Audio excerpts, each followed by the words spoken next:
this is really exciting and really nerve-wracking and something that is like, I just can't wait to get started. But before we get totally started, we have some sponsors and news and information in general, just like fun tidbits for you. Probably not the fun tidbits part. I think I lied about that. I just made that up because I'm nervous and I'm just talking. So I'm gonna stop and I'm gonna point to Jay. Hey Jay, do you have some stuff to tell us about? Yes, I do. Just want to give some quick shout outs to some amazing brand partners of ours, starting with the amazing Norse Foundry that give us all of our premium metal and gemstone dice that we roll here on the Swole Initiative Network, as well as sponsoring a ton of giveaways for us. And also the music that we listen to is all royalty free. You can play it on your streams and not get sued for it or get DMCA notified, which is all good. You can find those on pretty much any of your favorite streaming platforms. So go and check them out, and you can save 10% with code SWOLE anywhere that you can purchase things from them. Except in person. Don't think it works if you go and just tell them. That's a bummer. So don't try that at PAX this weekend. Or maybe try it. It might work. I mean, Maybe. try it. Try it and let us know. Just walk up and flex at them and see what they do. But smile. you Definitely tell us how that goes.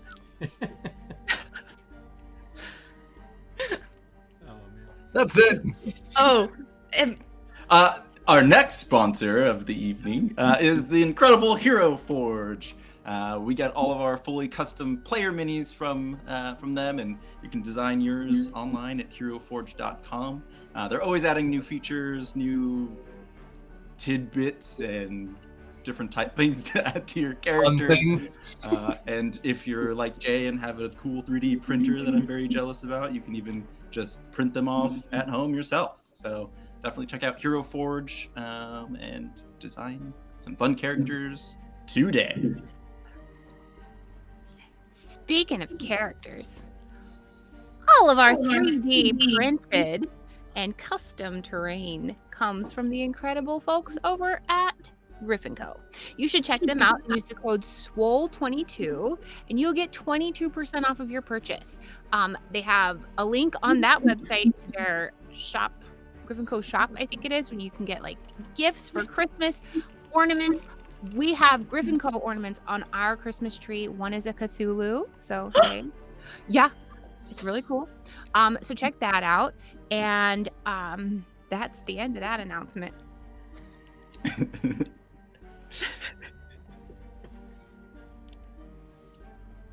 Also, we have things like YouTube, yeah.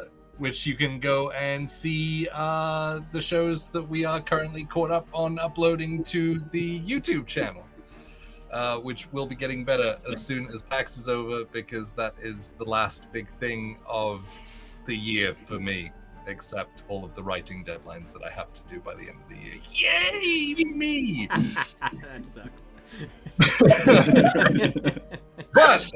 But knowing that I have writing deadlines does mean that I have at least like 20 days to not do anything, and so I can upload videos to YouTube, so you can catch everything there, including Call of Cthulhu. We will make a playlist for all of those, and the Hollow will be available a week after it airs.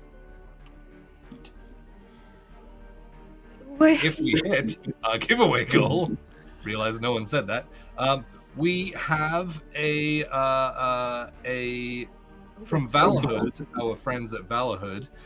They have given us a sample set of all of their D&D class themed hair and beard oils, as well as one of their hand poured candles that's available in Rogue Sleuth, which is like smoky coffee kind of scented, and it's really nice.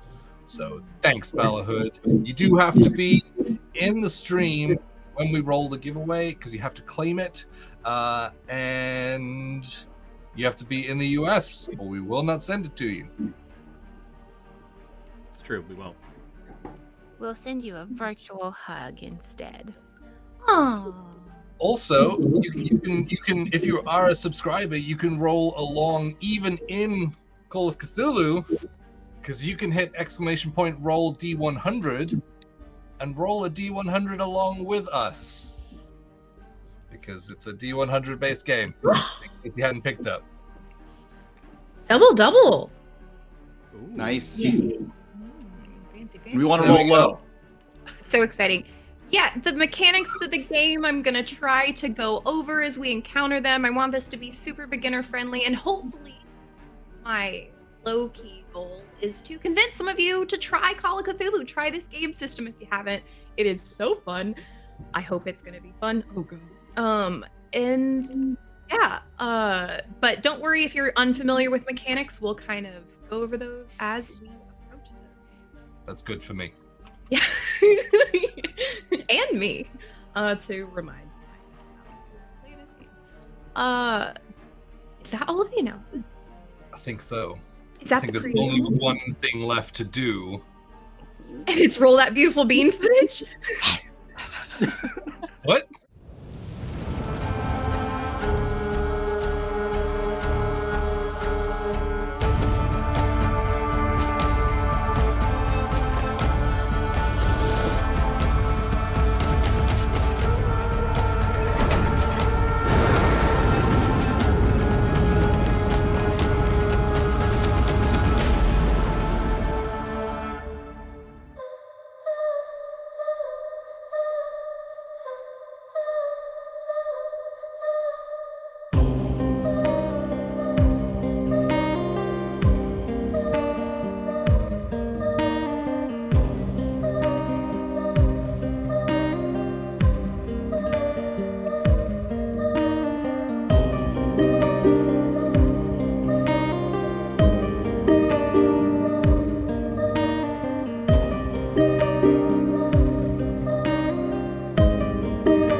The Appalachian Mountains are old. Very old. Older than bones, even. For you see, they formed back when the world as we know it had collided into one great stretch of land hundreds of millions of years ago. Colossal ridges rose and deep depressions formed, giving birth to the range that stretches like a slumbering giant across continents. These ancient mountains, born of those monumental forces, bear witness to the ebb and flow of time. They've seen civilizations rise and fall, aided by the secret treasures held within their depths, a hidden darkness that has shaped the destiny of mankind. For within the embrace of these mountains is coal. Enshrouded in the depths of the earth, each bit of coal that we dig, each glittering rock we burn today was formed all the way back when. All those millions of years ago when the Appalachians first rose to kiss the heavens. And for generations, sons have toiled beneath the earth in the dark places to collect what the mountains have hidden deep within the ribs of the earth, to extract every bit of light that they can. For man has always worshipped the light. What other faith could drive us to those deep places where sunshine and fresh air dare not come?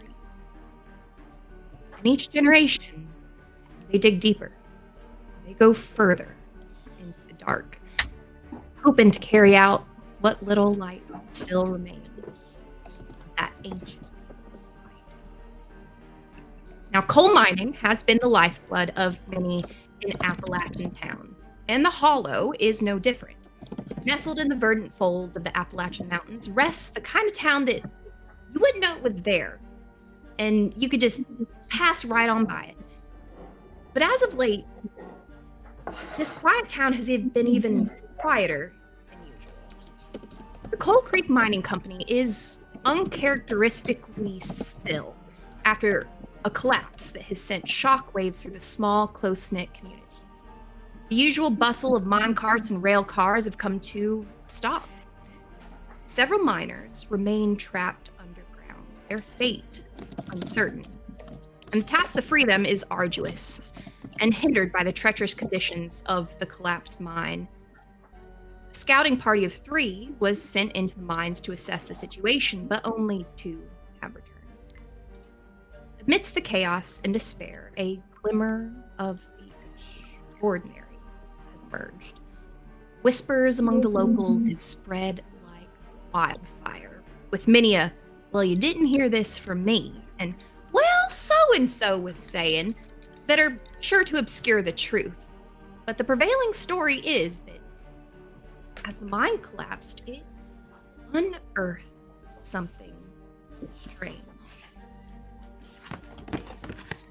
But we are all together, all of us, within a cramped room with not enough seating and far too bitter coffee, as the 4 of you have been summoned, for various reasons, to Sheriff Preston Marsh's office, where you all currently sit.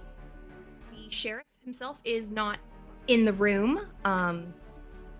You hear some bustling outside in the main area, but you have been brought here. What are each of you doing? Kind of, let's get to know you a little bit. What are y'all doing in this room? Anybody have any questions? Anybody?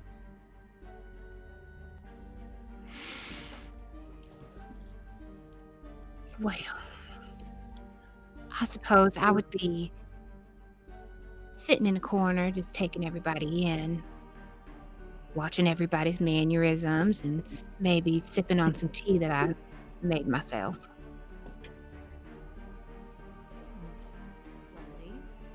Not touching that coffee. No. I think Dylan would probably be sitting close to whatever desk I assume is in this room with his briefcase tucked in his lap, waiting patiently for what's to come.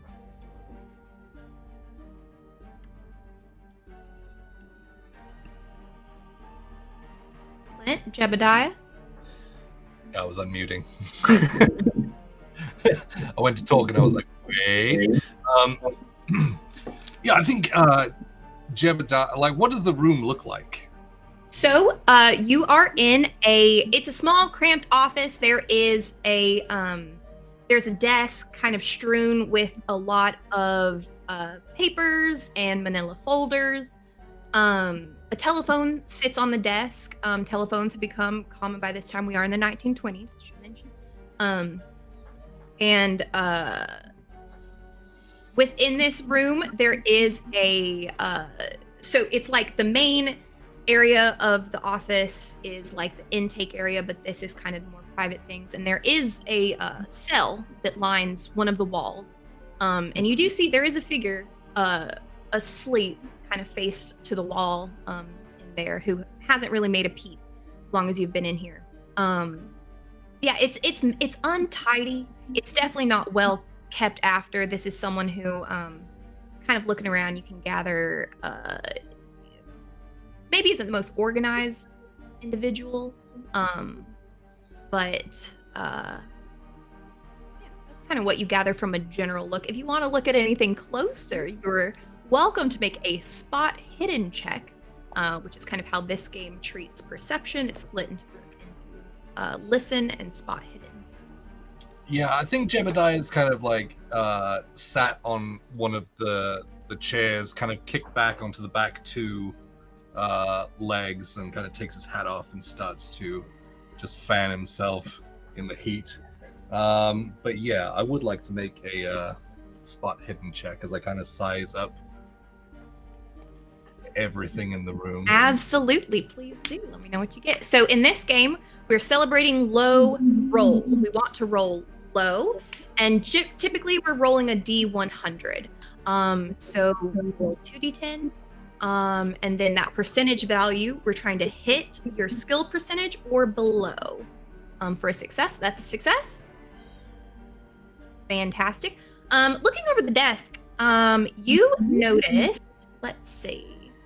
There's a manila folder that lays open on the desk that has a few profiles, like a few police profiles on some individuals. There's photos, some thumbprints, that type of thing.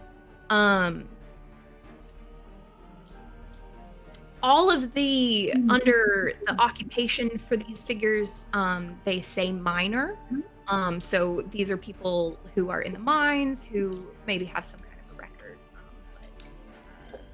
that the sheriff is looking after. There's also a neat stack of open letters, tri-folded letters, and they all look to be on the same stationery, written in a very like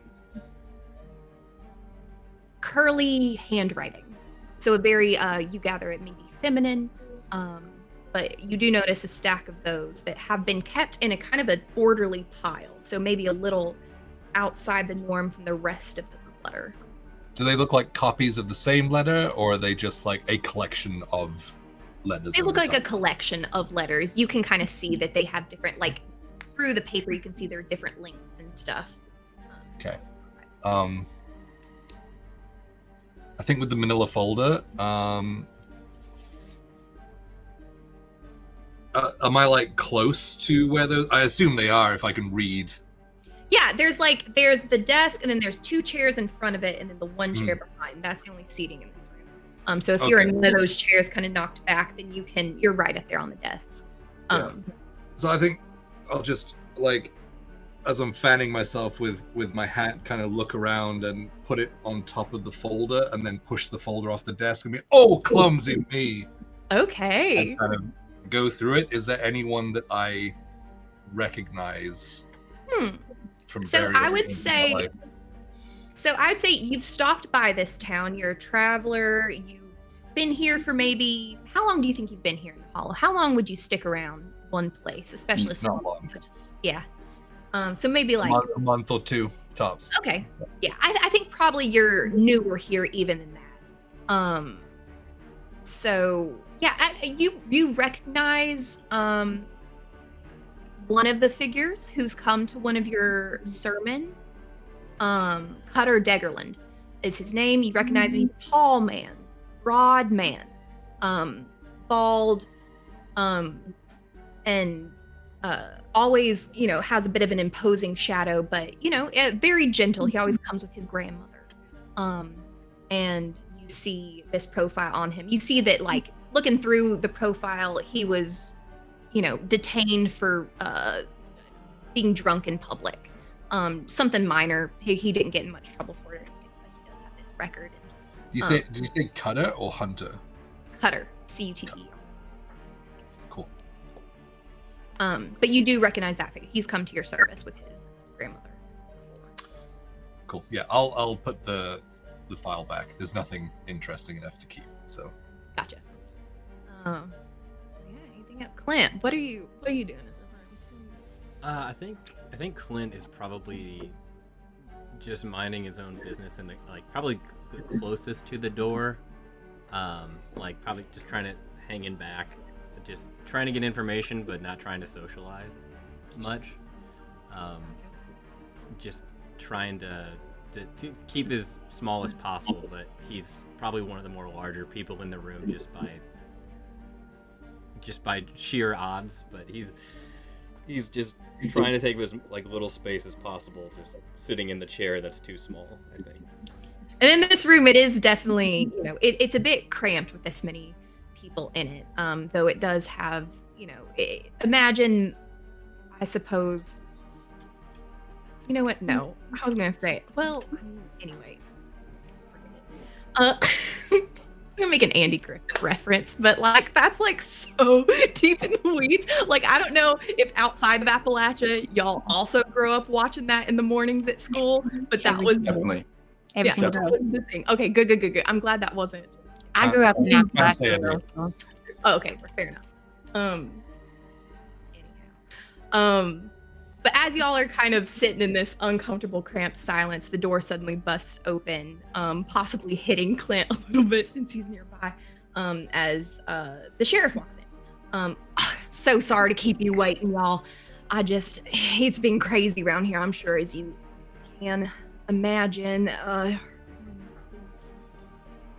All right, my secretary called you, right?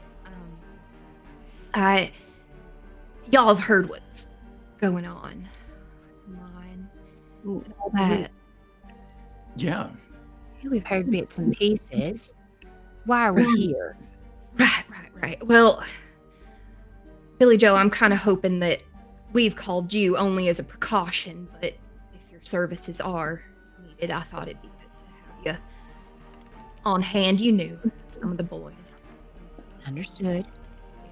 You see, we can't seem to get a straight answer on what's going on down there. We sent 3 of our boys down, and only 2 of them come back. And well, Cutter ain't said nothing since he's come back. He's not really putting together coherent words. But what I can gather, though, is that the collapse is bad. It's gone down. I guess there's a level in the mine, some wall they hadn't broken through. It's well and good broken through now, and they've fallen into kind of this lower chamber. We got to get them out, and we got to find our other scout. They said he didn't want to come back. I don't know what that means. I don't know why he'd want to stay down there at all, but Sprig came back and he's out there. He wants to talk to y'all, but I'm telling you now, like none of them are. It's like they're confused. I don't know, but anyhow, there's a service tunnel.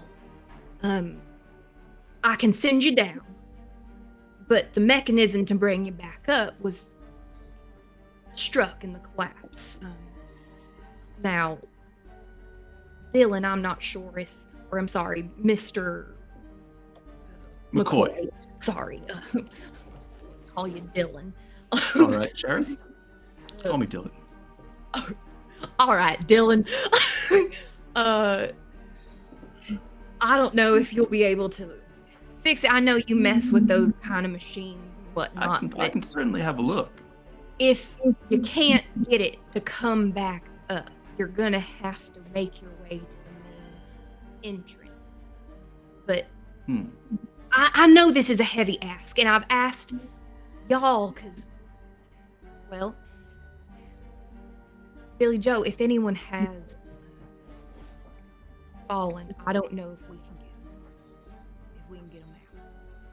And I want to know what's taking the boys, if so. So if we might need your determination, Mr. McCoy, we might need your mechanical mindedness. Sure. And Clint, well, we've done so much good work around here since you've come to stay. I'd hope that you would guide these people to the mine. I know it's out kind of your way past the farm a bit, and you may know the area.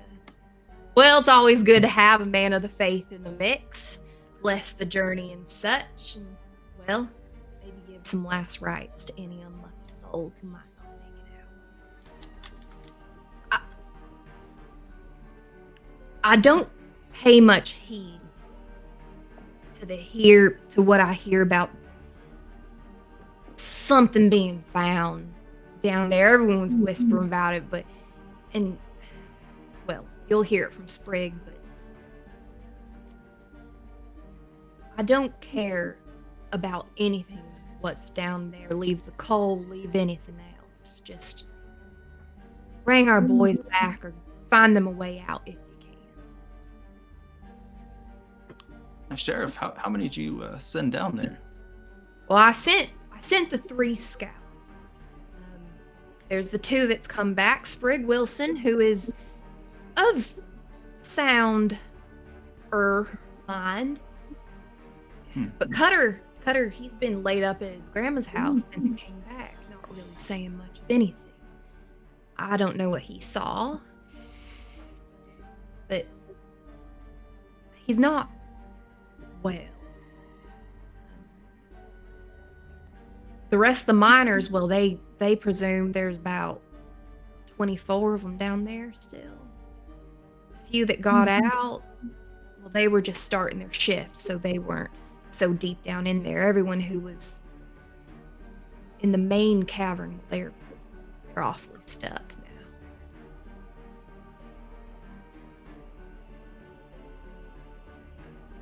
Well, yeah, I think we could talk to Sprig. Get some more information. What do you think? What do you think? They're not talking about something. I mean, everyone's talking about this. I say they saw this glow, right? They felt this tremor go through the earth. And they saw this light, some kind of burst of green light. I don't know if it's some kind of, sulfur burns all kind of weird, and I don't know science or anything like that, but, I just dismiss that as panic in the moment, all that, but the tremors and the light, and then all of a sudden the ground giving way. We felt the tremor out here in the main town, Hell, I'm sure they felt it as far as Sulphur Springs. But it hasn't happened again. So we're hoping things are safe. Well, if there was some sort of gas leak or something, could have mixed up their minds a bit. We can certainly check for that. Absolutely. Maybe that's what's making them all kind of confused. I don't know. Yeah. Miners come out with all kinds of ailments and stories from the dark. Mind plays tricks on them. Territory. My grandpa was like that. Well, I, for one, would like to hear from Sprig himself exactly what he has to say. Because it sounds like they're saying what they saw. You're just not really saying what they saw. I'll let you talk to them. You'll see. Go from there. And bring. All of a sudden, the phone on his desk starts to ring. Just a moment, please. And he picks up the receiver. Hello? God damn, Millie, how did you get this line? You know this is reserved for... No, they're still... Yep. They're down. I will let you know if they... Do not come here. It is dangerous. You stay at school and... Millie, I swear to God. If you come... All right. No, I haven't heard from her. No. Well, I don't know where the hell she is. All right. Love you. He hangs up the phone. Sorry about that. Kids. Anyhow, we were gonna go talk to Sprig. I don't know if y'all want to go see Cutter or not. I would like to. All right. Well, his grandma's house is just up the way. We can stop by. I don't know if... hell, you might be able to fix him. I don't know what's wrong with him. Anyhow, he goes over to the door, opens it. Sprig, come in here, buddy. And you see kind of a skinny figure come through. He's dirty with soot. Has kind of like thinning curly hair. That kind of forms half halo around his head a bit. But he looks at you with kind of like wild eyes. Like he has that look of, y'all would be familiar with shell shock. And seeing that kind of look on people's faces as they came back from the Great War. And this figure definitely has that kind of look on his face too. He looks at each of you a little bewildered as he comes in the room. Called for me, Sheriff? Who were? I recognize this one from the church.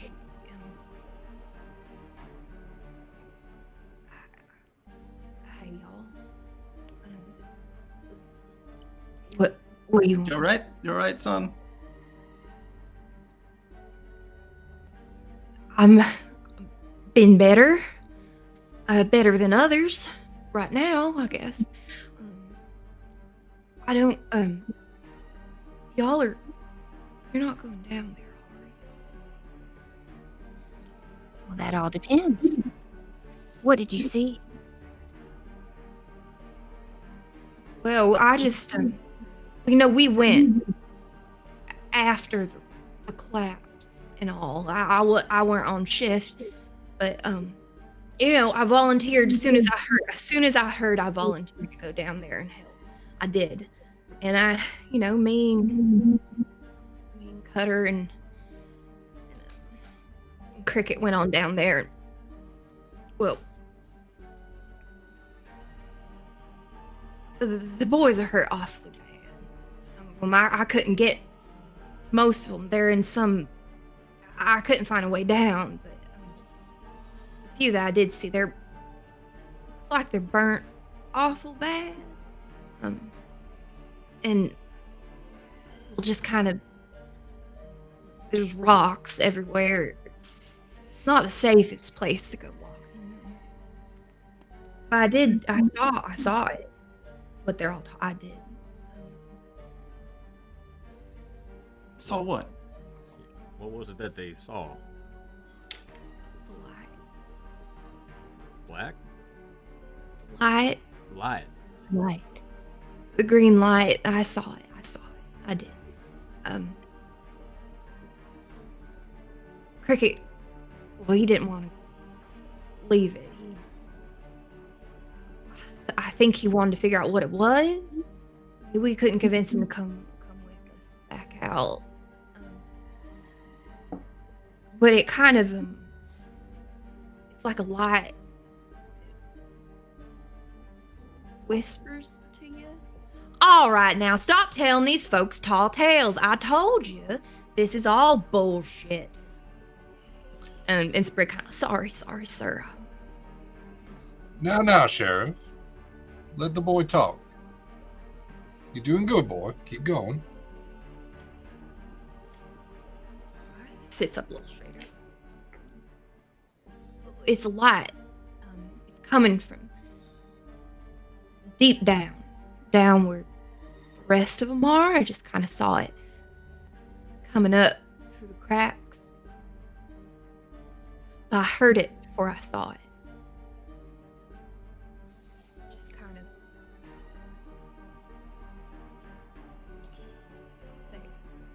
What was it saying? I don't rightly know. I couldn't exactly make it out. But I felt more than heard that it wanted me to come to get closer. So a green light deep in the earth is beckoning you to come to it. To put it simply, yes. Well, Reverend, this sounds like it might be something up your alley. Yeah, now, this voice that you're hearing, is this in the tongue of man, or is this in some other language? I don't speak any other languages from English, but if it is something else, it's one I don't know. Maybe friend. But you were able to infer It was more directive. it was more like a feeling, like I wanted to be closer to it. That if I got closer, it all makes sense. You know? Maybe I just couldn't hear it right. That's what it is. Maybe I ought to go back with y'all. Maybe I could hear it that way. No, you're not going back down there. Your mama would have my head if you get hurt down there. You've already been down once. That was the sheriff. Can you tell them apart when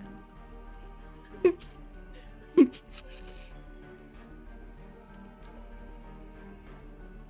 Well, Sheriff, it seems like you've got a whole lot of evil holed up in this town. You think I've been bedeviled? I don't know, son. Oh, God. I'll come by the house a little later. We'll You pray for me? we'll do that. Oh, good. Okay. Oh, my mom will be so happy we're having company. I'll let her know. Anyhow, well, if you're going down there, you're gonna want to bring your own light. They all went out. The lanterns. What happened to those? Hell, I don't know. Must have happened part of the collapse. Some of the lanterns fallen and cracked. There's, glass some places, but the rest of them out, they just plumb went out. I don't know. Did you take your own light down there when you went down? Yeah, but it's the strangest thing. It's like the flame itself was moving towards it. You're saying a green light whispered to you and then pulled your flames out of your lantern. I suppose that is the things that I have said, sir. Yes. Well, we can have a look, but you best get some rest. Sleep is hard to come by. Lately, I've been trying. Have you seen Cutter? He's laid up real bad. I think it said more to him, maybe. We haven't, but I think that's our next stop. Okay. Send him my best. Tell him I'll be praying for him tonight with the preacher man. We'll say prayers for him. Hey, Sprig, I have one question. Yeah. You told me what you've seen. You No. told me what you've heard. Do you happen to smell anything? I know there's sometimes some gas deposits. Now that you mention it, I wasn't sure if Cutter had just had lunch or something, but there was this egg smell. Just Sulfur. rotten. I Sulfur. don't know.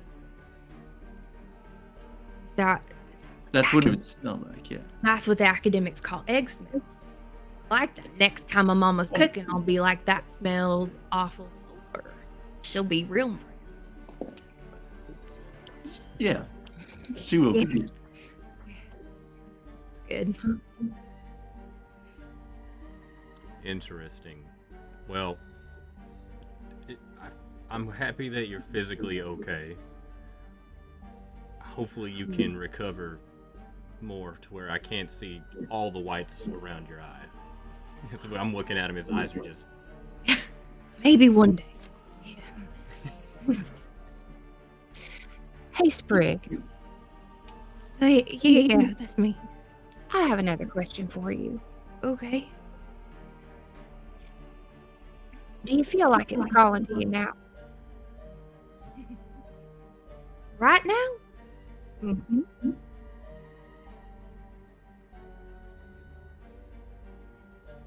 I don't think it's quiet enough for me to hear it. What about when you're trying to sleep?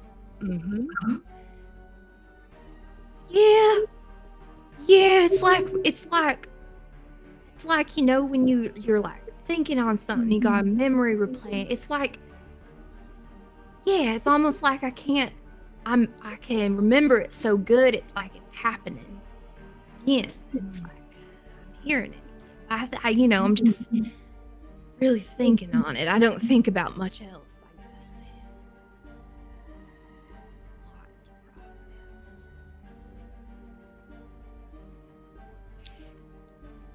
to process. I really think you need to head back on home.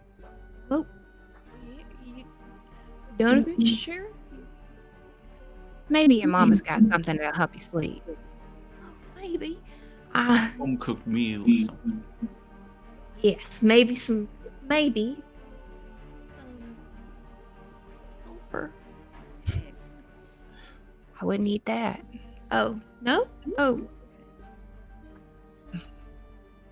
But yeah, I'll do that. I'll tell he looks at you. I'll tell my mama you say hi. All right, I'll go now. Give Cutter my best. We will. All right. And as he's walking out, I'm gonna kind of walk with him with my hand on his back, kind of, He tell him- flinches a little bit when you touch him, and and I'll you just feel kind of, his body is just like tense, like fully like, yeah. I'll kind of clock that and ease him a little bit, and I'll say to him just kind of quietly, intended just for me and him. Hey, when you get home, put a little salt on your doorstep, all right? All the way across the doorstep. Okay. Yeah. Yeah. I could do that. Yeah. All right. All right. Take care. Gives you all nervous wave, and Sprig heads out. You hear him have a quick exchange with the secretary who's out there. You're like, you have a good day, sweetheart. Yes, ma'am. Walks on out. You see what I'm talking about? The boy's touched. Reverend, you can't possibly imagine this being some evil spirits, can you? No, Boy's traumatized. From listening to him, it does seem like they've come upon some sort of gas pocket or something along those lines. I would be happy to appease the minds of the people around and give them a better inkling of the real powers that are in charge of everyone. I would be happy to set up camp and start to appease the minds of the people. Hell, maybe a little religion is what this town needs right now. But surely we gotta get everyone out first, right? Of course. I will set up a list of materials and possibly a small collection plate for me to establish a spot in the Lord's name.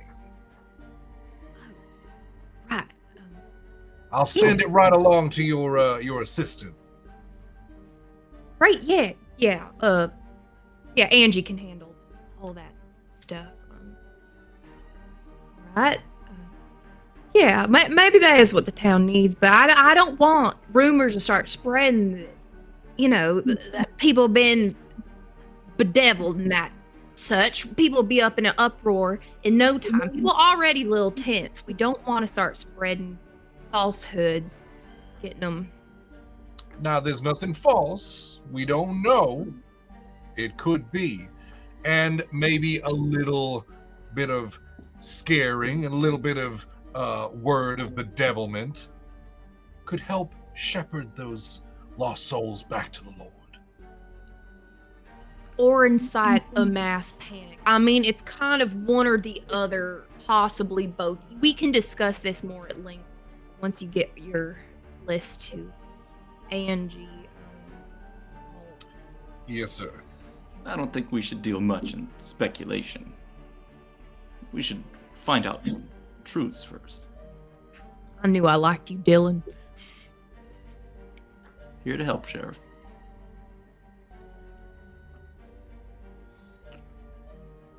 Should we talk to Cutter? Yeah, I can point y'all. Well, I can walk y'all towards their house. I'll have to. I know where it is. All right. Yeah. I can meet you afterwards. Take you up to the service entrance. But yeah, Cutter's just up the way. And Sure. I'll collect things here. I'm gonna grab some supplies for y'all, that type of thing.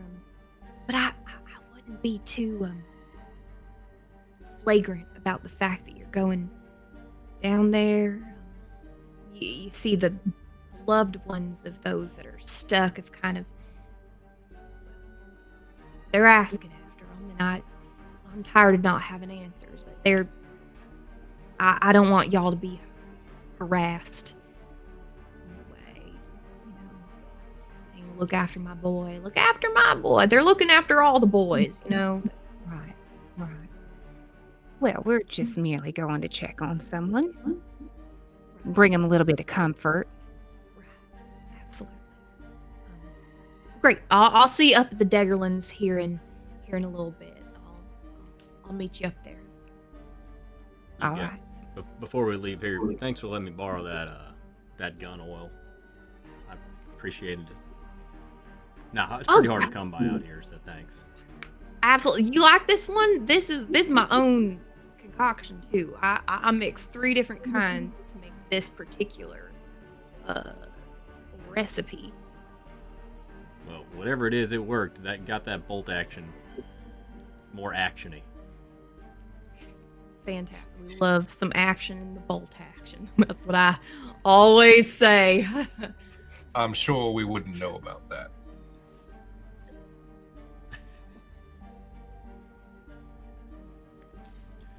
I mean, it's gun talk. Elaborate. Oh. But I wouldn't expect a man of God to know much about guns and violence. Of course. Well, everybody's got to eat. Right. And that's why I appreciate the oil. It's working, so just wanted to give that back to you before I forgot. Yeah, glad to help. Hope you don't need it. You won't need it. Anyhow, yeah, I'll see you up at the Deggerlands here in a moment. You got and it, as Sheriff.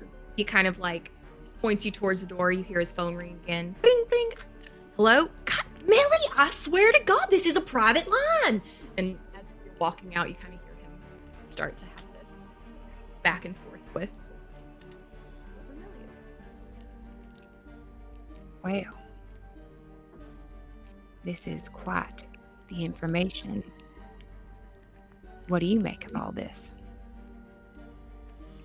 To the general group. I think it's hard to say right now. I think we need to ask questions of more people that have been closer to the situation. especially to see if all of these stories seem to line up. I would agree. And I would Well- also say we certainly shouldn't be spreading any falsehoods. I do agree. But I don't think we're going to get much from this young boy if what they were just saying to us is true. I think we're merely going here to see the effect of a cause.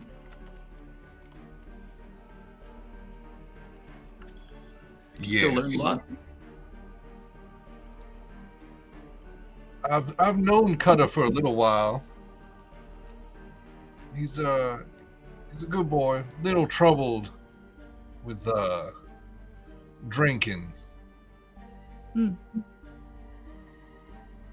So we should bear that in mind when we talk with him. Sure.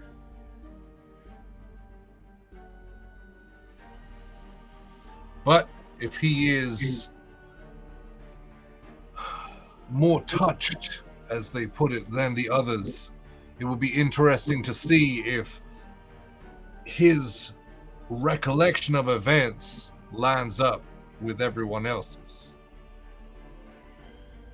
If this is gas, I don't know much about the sciences and whatnot, but I'm sure Mr. McCoy could speak to the probability of everybody within the same exposure having the same messages with the same visuals.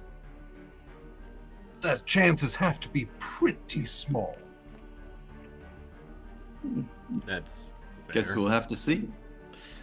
Mass hallucinations surely are a possibility. Well, I know a thing or two about gases and chemicals. I've been embalming bodies since I was knee high to a grasshopper. So I will also take a look at him and check out and potentially see what. You know, there are certain chemicals that if you smell, and I know that you know this, especially you, Mr. McCoy, that you can damn well lose your mind. Absolutely. But I also know that I've grown up in this area my whole life, and the trees whisper to you. So I don't find it too far-fetched that the ground would too. Now you told that boy to go put some salt in his doorway. Heard that. Overheard a little bit. What is that? It's, superstition. Salt. It's the salt of the earth. It's cleansing. It'll keep you safe. Protect your borders. Keep the evil out. You think salt keeps the evil out? I've been around death my whole life. I know a thing or two about evil. They do say that when you spill salt on the table, to toss it over your left shoulder to catch the devil in the eye, to keep him away, so... I've heard that my whole life as well. My mom used to say that. Well, I suppose there's wisdom in your households. I just put it on food, but I'll take your word for it. Now, Clint, you can't tell me you've been living in these woods and haven't once heard the trees whisper to you. I've heard the wind going through the leaves. I think that I've heard some folks' voice on the wind every now and again. Well, that sounds like you're rationalizing things a little bit too much. At least I'm not superstitionizing, or whatever y'all call it. Potato, potato. Well, we'll bring the salt, but I'm not bringing any extra.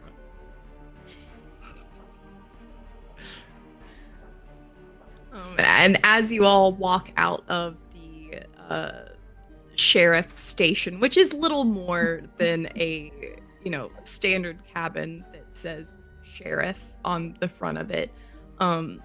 You walk out into the dusty town square of the Hollow.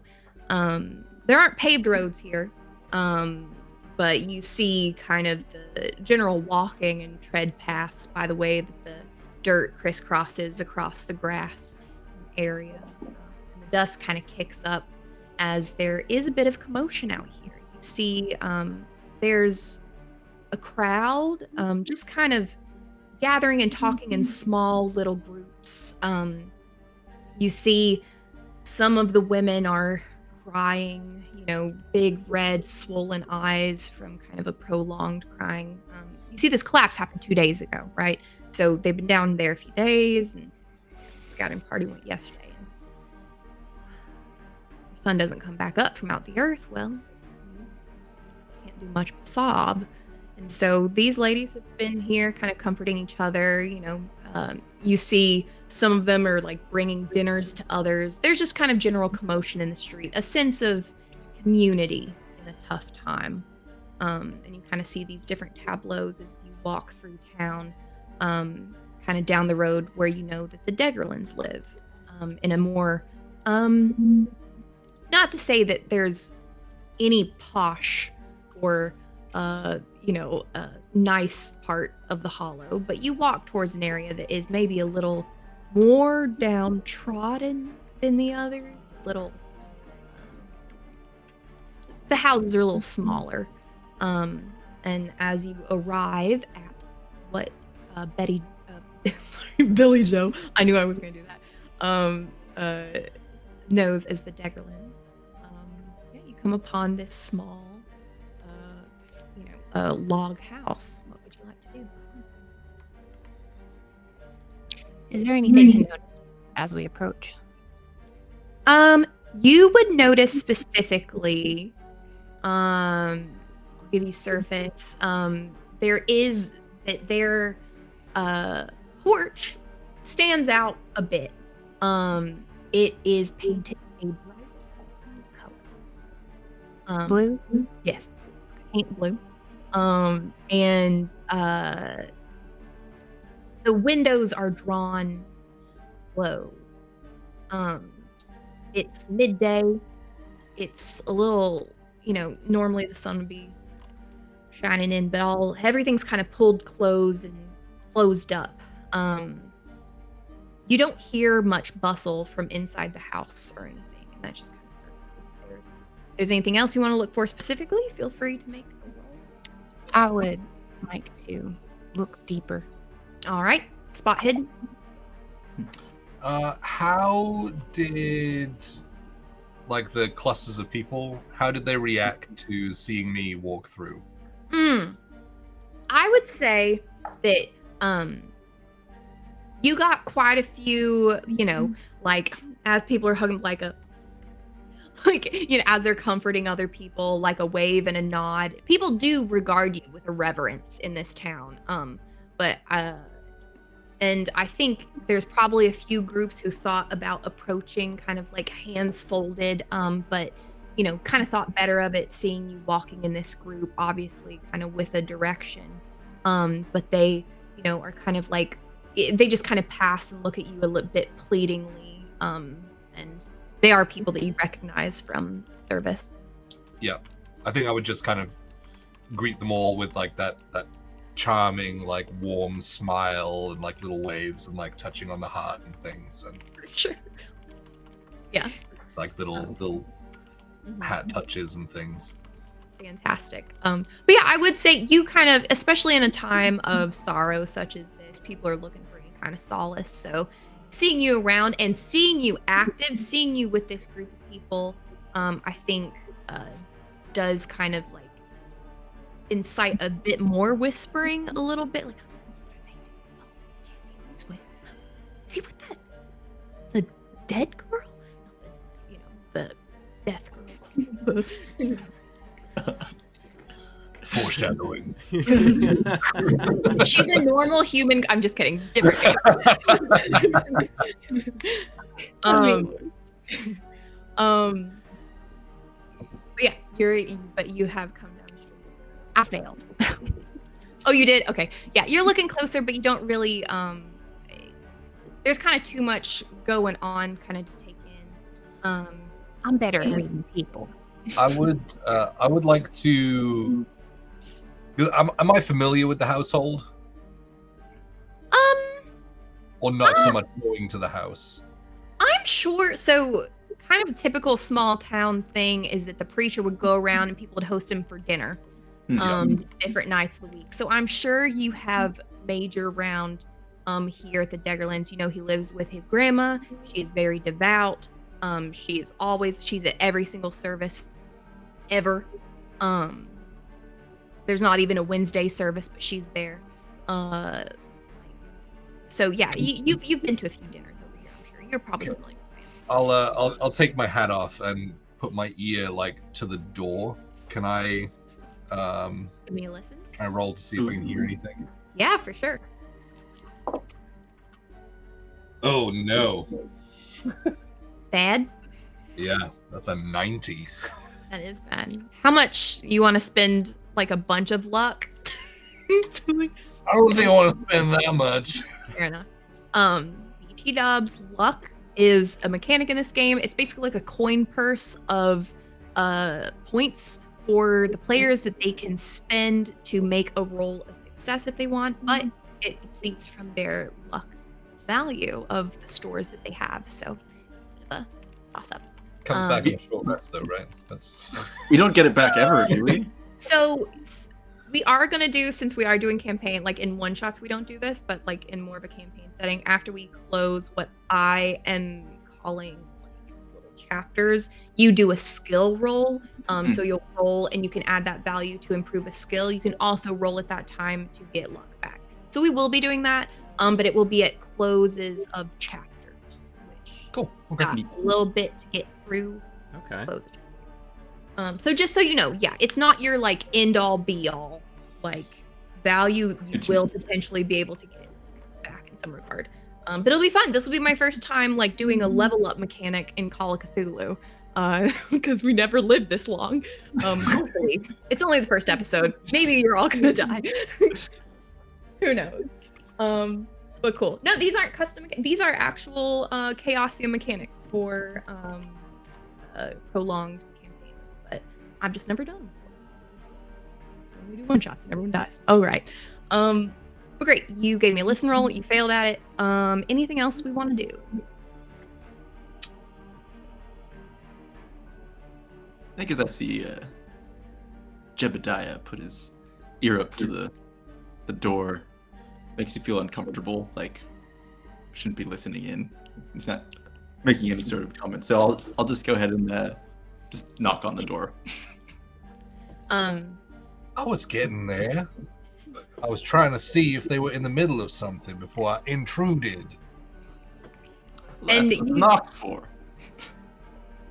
You do all hear now kind of the scuffing of a chair across the floor and some like soft footsteps.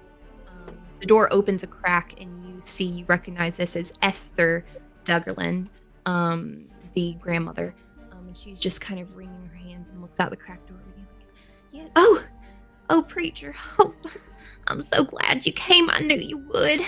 Oh, Cutter's been laid up so bad since he went down there. I don't know what's happened, but he's not saying much of nothing. Have you come to pray over him? We have, yes.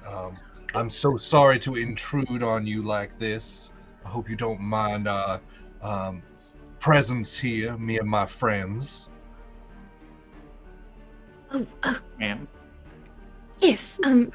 Hi. I'm so sorry. I didn't know you were coming. I would have tidied. I would have made something up. There just hasn't been much time. I haven't done much of anything other than sit back in my bed and I'm just gonna think over him and he just stopped doing it. Oh, let's have a seat. Let's have a seat. Can I make you some tea? All right. And I'll head off to the kitchen and on a tea kettle. You walk into what is essentially one room, and there is like a small corner that has like a sink and a hob that has like a little like a wood stove fire that has been burning. The room is noticeably warm. It is. the sweat. It's November.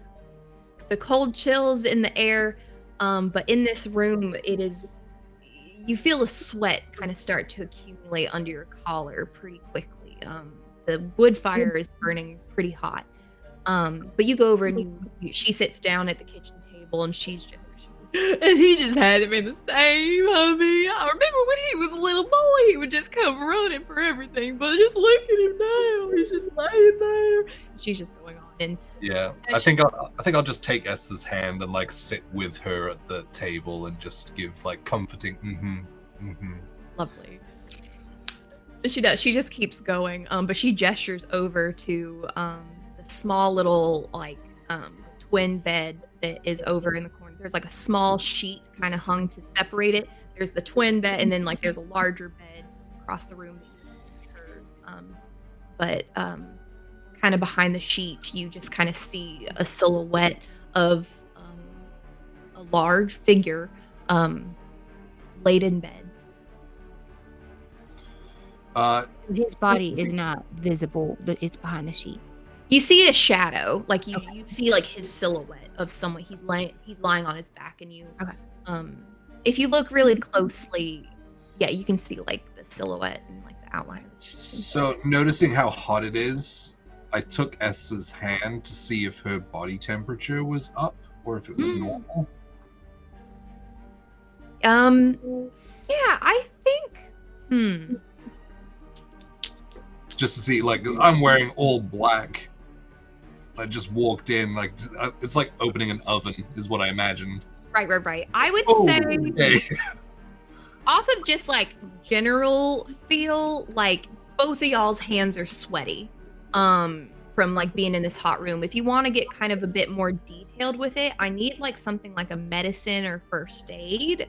I may accept, I think it would be education potentially, but really that would be at difficulty if it's going to be general. Yeah, I have first aid and psychology. But yeah, two different results off of that, but okay. They're both the same, so yeah. I think what you're looking for is more first aid. I rolled a 1. That's like wow. nice. The best you can do. We need like a nat, like we have the nat 20s. We need something that's just like a 1. Huzzah! Yeah, you grab her hand. That's crazy. As you're holding her hand. Okay. I'll go with psychology. I think that's the way that he would approach it. Okay. So as you're holding her hand, you notice you're both a little sweaty. And kind of as she's going on, as she's talking about this, sweat is also beating on her brow a little bit too. But she just keeps going on. You can tell this woman is obviously extremely distressed. She is just like, she obviously hasn't slept a lot.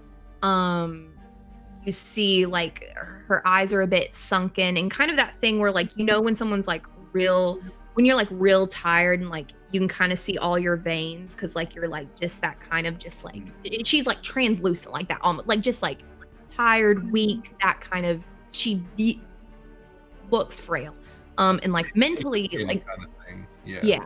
And like mentally you gather that like, she has been just like up and just like panicked and distraught, and that like this isn't, you've prayed over plenty of sick beds in your career. This isn't like a normal level of stress and grief for that. There's a mix of some other secret sauce in there, something that tastes a bit like sulfur. Something that tastes a bit just like pure confusion, like a loss of, like a lack of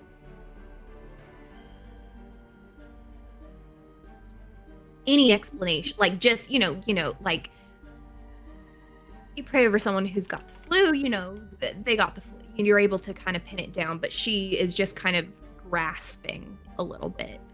not sure where to kind of like take hold. It's like cannot And- comprehend anything. It's just desperation kind of coming from her. Absolutely. Yeah. And that's all you know is with psychology. I would give her tea and then maybe ask if I can, I don't want to say take a look, but like see if I can tend to him for a moment. She takes the tea, and as you ask this, she looks at you. He's not dead yet. She's Now, like, now, Miss Dagalin. No. Now, I'm not gonna let him go. no, now, Miss Baker is very adept in first aid and medicine as well. I didn't know she worked with the living. Okay. I mean, I know a lot about the body, so if it's all right. Take a look at him, but he hasn't said nothing since he come back up. I sure don't know. If you can tell me anything, I'd be so thankful. All right. And I'll go over and are you able to pull the sheet back? Yeah, it's just kind of like a shower curtain. It's a very rudimentary room separation for this one room. Yeah. So my intention is to expose him for everyone to take in. Yeah. So I will yeah. pull it. You open the curtain, and you're kind of like, you're taken aback for a minute, because as you look down at Cutter,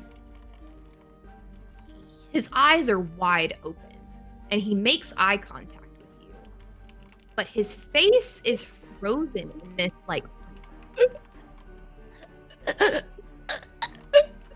Do I see signs of like asphyxiation? You hear that, yeah. You hear these like struggled breathing, this like labored breathing, and his eyes are just like wildly looking around the room at each of you and just kind of like taking you all in. Like he seems aware but unable to, like, his neck is kind of tilted back and his chest is lifted up a bit. Does Get it the get boy some louder? water. Oh, sorry. I'm just Is it- asking it. Can we What'd get you the say? boy some water? Yeah, there is a little like ladle and like a bucket of water by the bed that you assume that Esther's been using, so you can take some and like ladle it up to him. I would try that. Just want to see how he responds. Great. You go over and you kind of take the water and kind of tip it into his mouth, and it just like drips down the sides of his mouth. He doesn't like swallow it or anything. It's not like, yeah, but he doesn't like aspirate it. It's not like he like breathes it in or Chokes it in or something. Yeah, he just like is. I'll set it down. Yeah. Step back. Esther, has the doctor been by? Well, he's up in Sulphur Springs. He ain't come down yet. I mean, but I know he has to be on his way. What with everyone getting hurt down the mines and stuff, but I mean, he's the first one to come back up out of there. And everyone just keeps telling me he's just panicked. But look at him. That's more than just a panic. Did his reactions and like gagging and things, did it get louder? Like the reactions and stuff, did it get louder when it was pulled away, or was that kind of in the background the whole time? It was I mean, you would. Because he said he made eye contact, so I wondered if it got louder when he Right. realized people were coming towards him. I think to a degree, yes, or just like in frequency. It was steady, and kind of as Billy Joe was approaching the curtain, you would have heard this anyways. You got closer. This just kind of steady, but like as he does lock eyes with you, it's like there's more of he becomes more fervent with it a little bit as he's like locking eyes with you and like Does really it feel like is he? Does this start to distress Esther out? she's He's been Just doing. starts setting her off again as I've gotten her back down. She starts speaking again. Yeah. I think what I'll do is kind of just like pull her focus onto me, and I'll just start like rolling off a "Dear Heavenly Father, Lord, I just invite your presence in here," and just roll off this like utter garbage general prayer while I'm kind of keeping a bead over her shoulder towards the bed. And she fully, her hands are clasped like under yours, like head bowed. She's like fully like. Idea is just to kind of keep her quiet and allow everyone else to. Gotcha. She is fully locked into the prayer. So, does it feel like he's trying to communicate? It does. When he's locking eye contact with you a little bit, there is something like in his eyes that like. Is it more than just panic? Give me a psychology check. Sure. Can I assist with that in any way? I don't know if that's a. I won. You got a 1? Oh, No, I passed. Oh, okay. You can make another one. I don't think there's not really like. I can have you roll, I guess, 2 of the like tens place dies as advantage. I've done that before, but there's not like a help action. Like I there is just in don't know D&D. the mechanics. There's not one as far as I know for that, but like we can. Anyway. I'm just like trained in it, so yeah. But yes, you successfully as he's like looking at you and like you do notice there's something beyond just panic. There's something almost pleading with it. And that's kind of like what you get, that there's something like with urgency that he wants you to know, but is stuck in this like. Right. Can I like medically assess him just by? I'm not gonna like examine him, but just like as I look over him. Yeah, it just kind of general. Give me a first aid or like medicine if you want to get deeper, but just kind of like surface level. You look at him; he's covered in a sheet. Oh, you passed. Okay, cool. Medicine. Okay. Is it just a sheet? It is just a sheet. Is it wet? Like, is he sweating? Yes. There is, and that you do notice, there is a sheen of sweat on him. But like, do you touch him?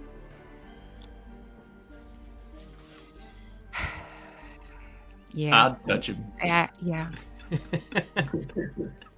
No, what I'm gonna do is, I think that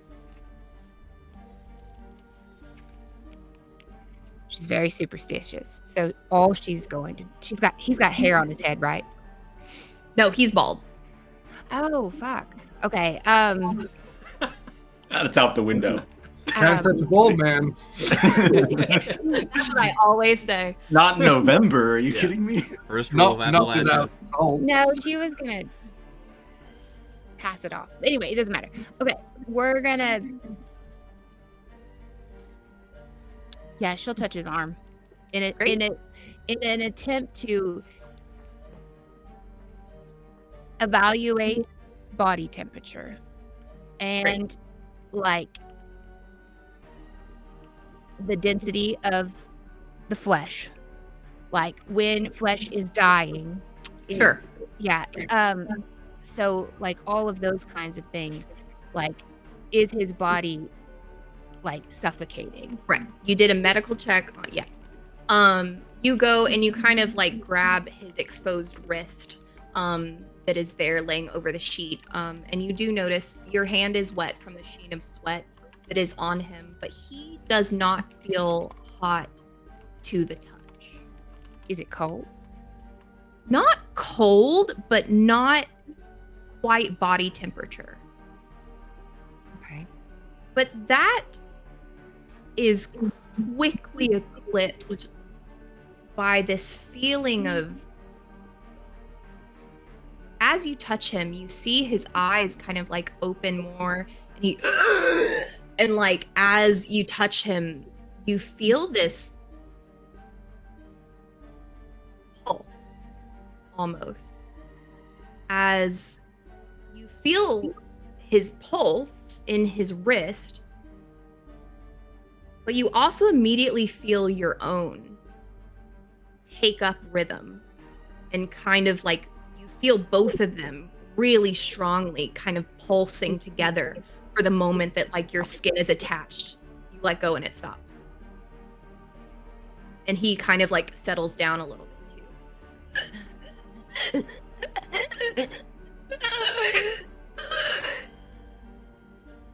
He goes back to kind of like looking at you and Miss Esther, does he react this way every Amen. time? Yes. Amen. Miss Esther, does he have this physical reaction anytime you touch him? oh no, I think you know how like you get pins and needles when you got a fever or something. I think it hurts him. He doesn't like it much. I haven't been touching him, and well, to tell the truth, it was strange when I held his hand. All I could do was hear my heartbeat in my ears. But I haven't been sleeping, and everything's just kind of loud all the time now.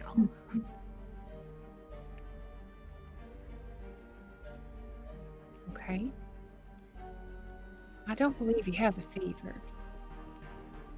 No, he feels cold. He was shivering. I've been trying to keep it warm enough for him so that he won't. Warm enough in here, for sure.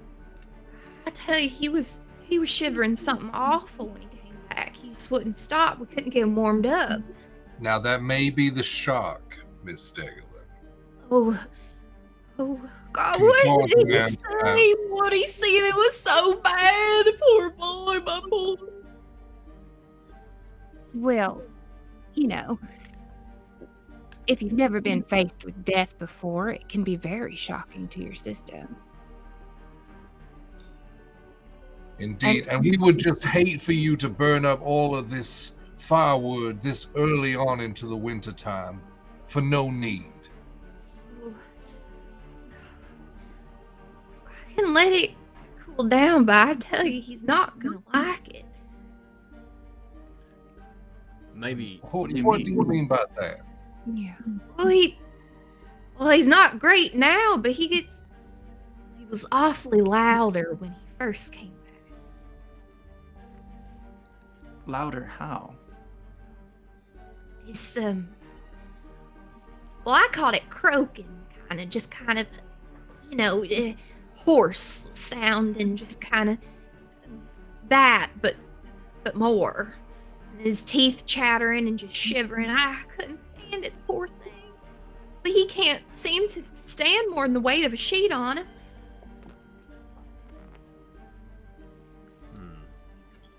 Well, maybe I can try something.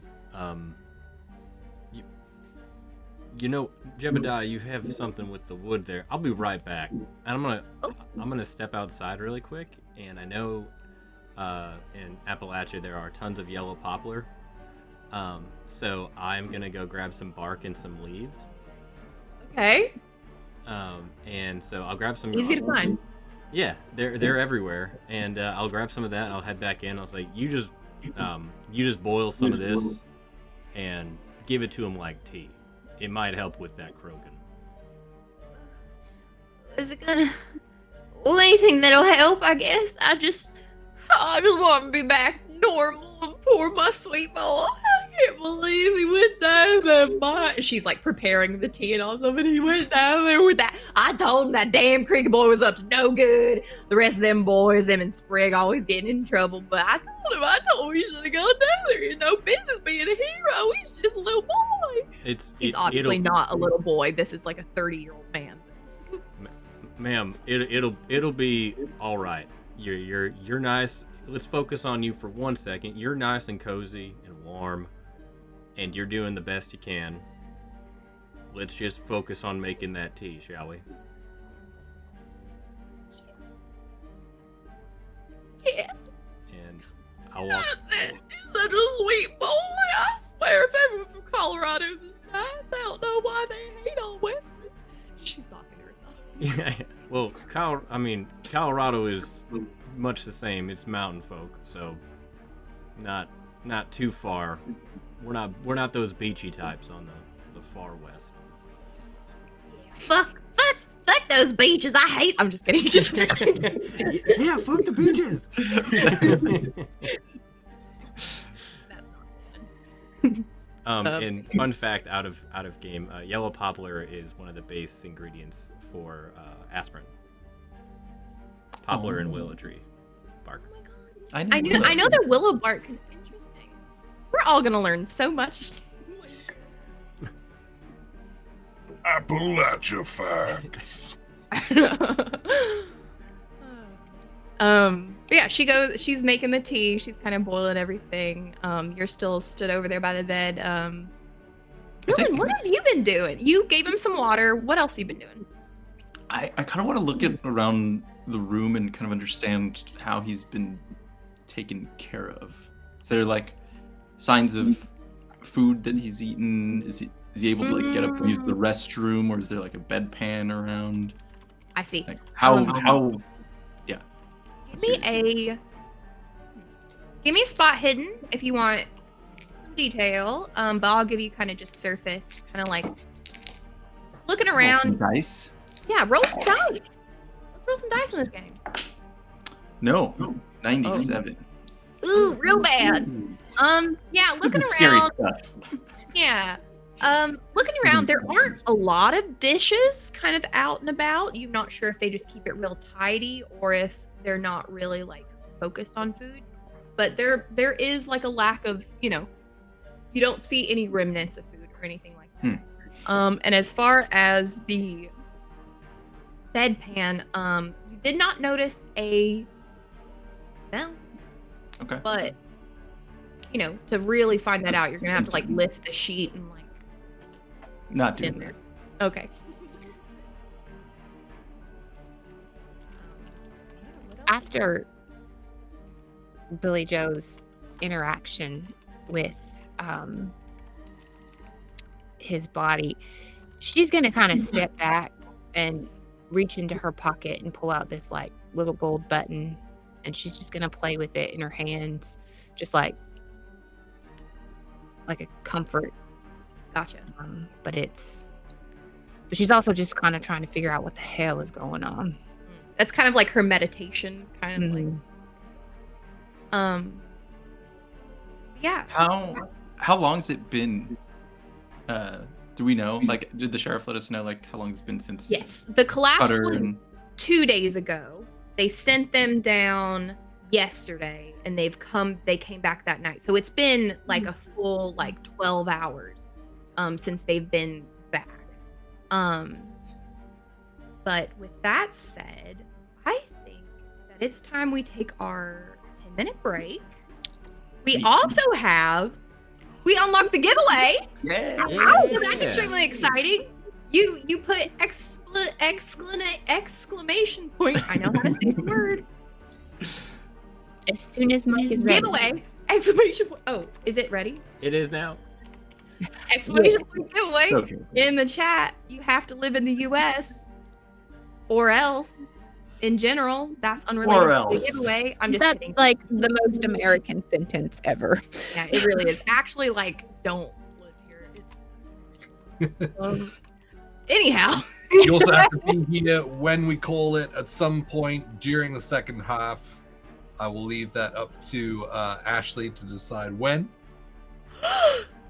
The power is yours. Oh, this is so exciting. But yeah, let's take a quick 10, and then we will be back to, keep on Cthulhuing. As they say.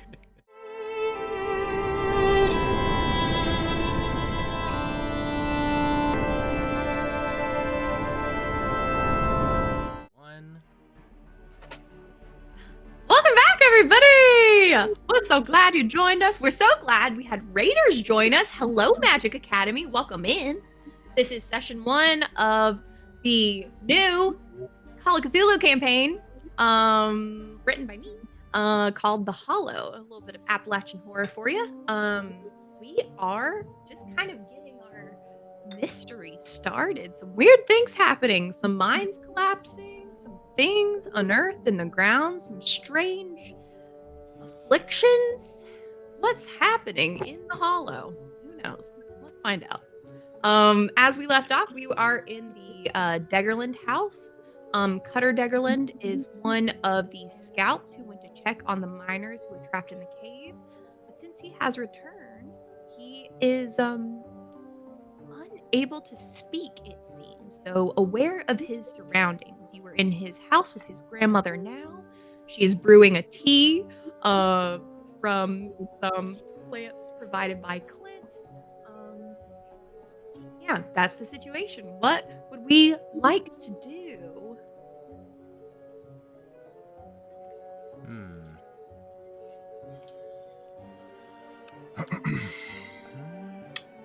So she said that he was shivering a lot, and then they upped the temperature, and it seemed to help a little bit.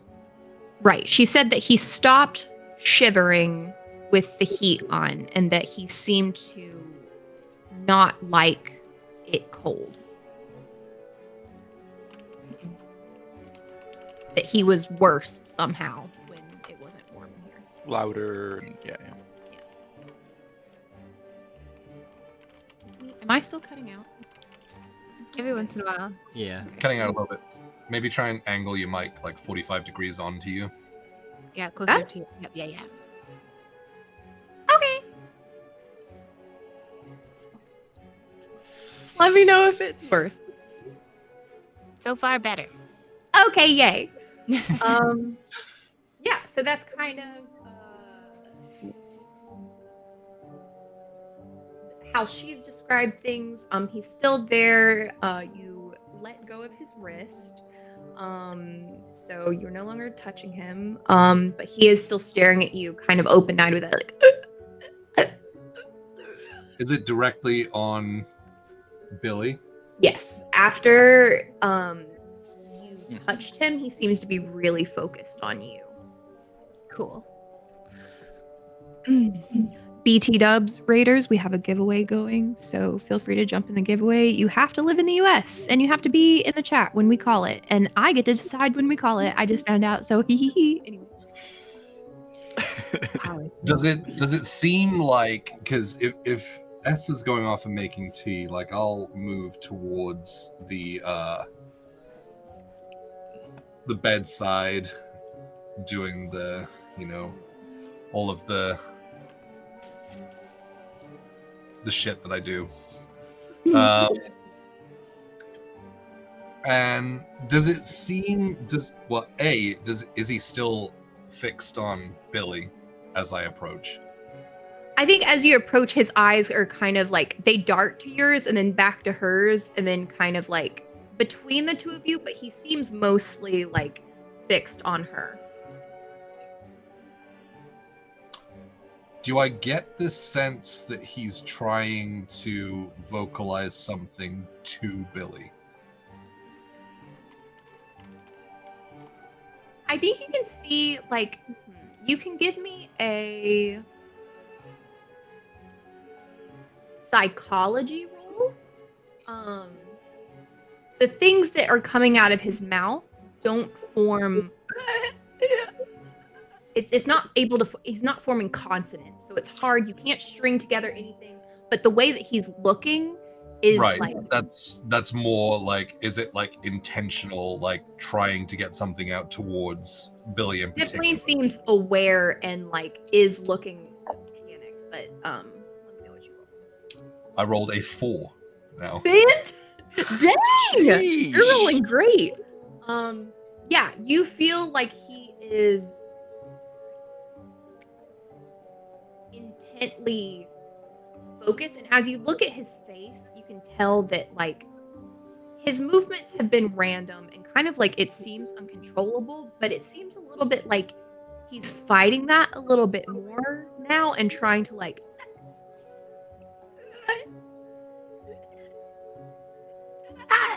take control a little bit. Like he's trying to force words more than just sounds now. Okay.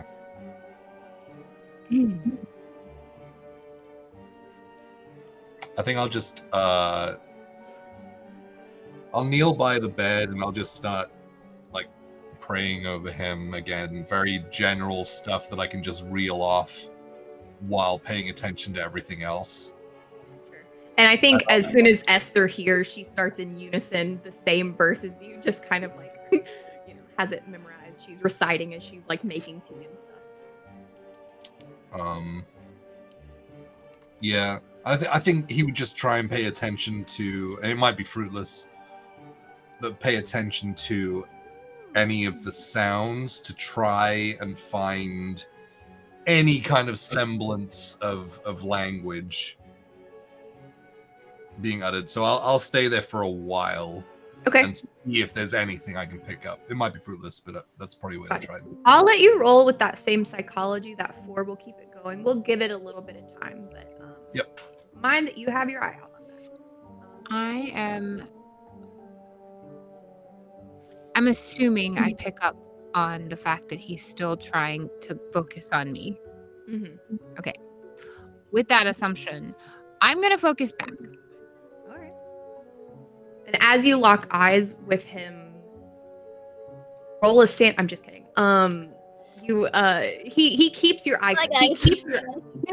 He keeps eye contact with you, and he kind of like when he sees that you're staying focused on him and like intentional focus on him, he kind of like cranes his neck a little bit towards you, a little bit like he's trying to get closer in a way, but he's just.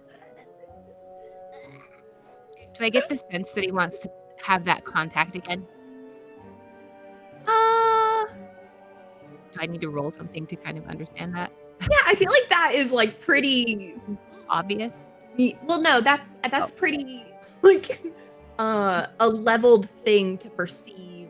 I think he is craning towards you, but you can give me a. I know we keep rolling psychology, but that seems to be relevant for this. You can also give me. You know what? Actually, give me a power roll. Power? Yeah, I would like you to give me a power roll. Me. Okay. If there's any kind of change in Cutter,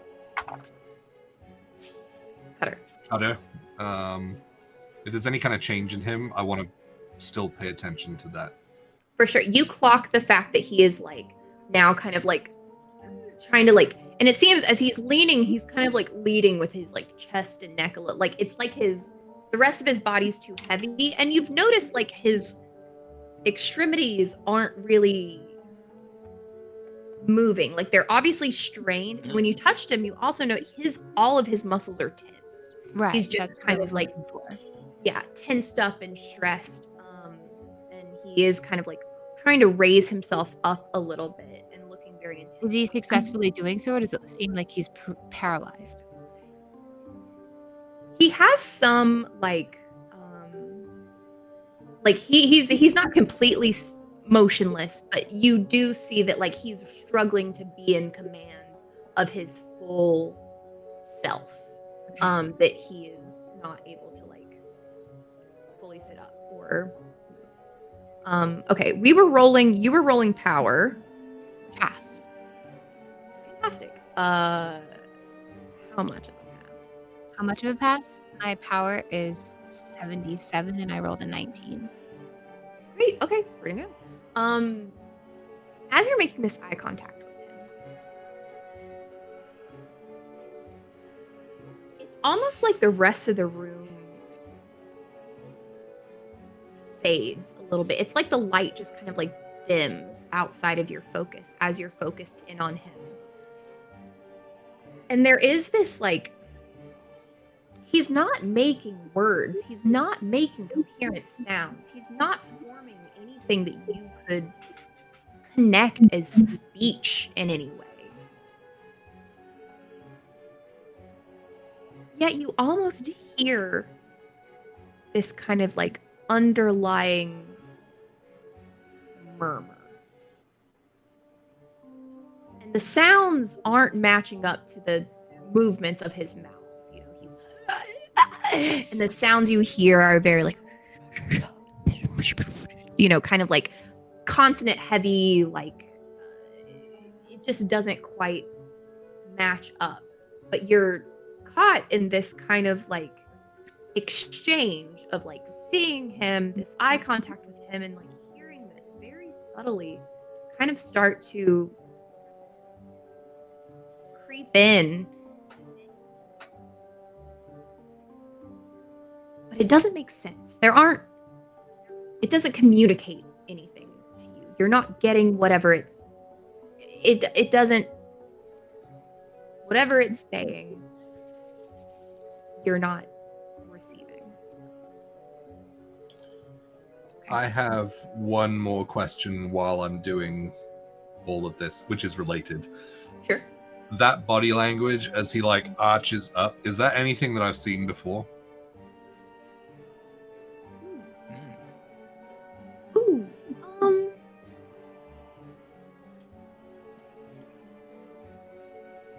Yes. Is it what I'm thinking of? Or different? It's what I'm thinking of. Yes.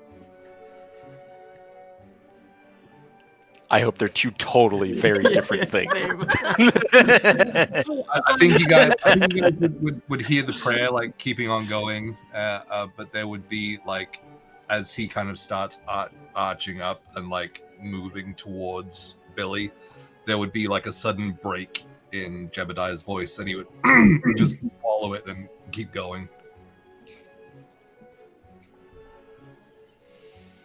Is there something that I can determine whether or not this feeling, this connection, this murmur, do I get a feeling of like being the superstitious mortician that I am? Do I get a sense of good? Do I get a sense of evil? Do I get a sense of like harm, pain? You know, like what is there some kind of caution here? Like I know what I'm seeing and it looks terrible, but what am I feeling? What is the feeling it's coming from it? Right. I think initially it's that like unsettled kind of like you're overtaken with Confusion? A bit as you're trying to understand but unable to. You're initially confused just off of the sound and anything else. To get a sense of goodness, badness, etc., I think that's going to be a cult. A what? A cult roll. Occult, not a cult. Occult. Yeah. Oh, It's going to be a small horse. Oh, both maybe. I pass. Fantastic. Yeah, I think as you're kind of like, and as you are focused on this aspect and keeping this connection maintained, you're going to deal with some consequences, but Not so.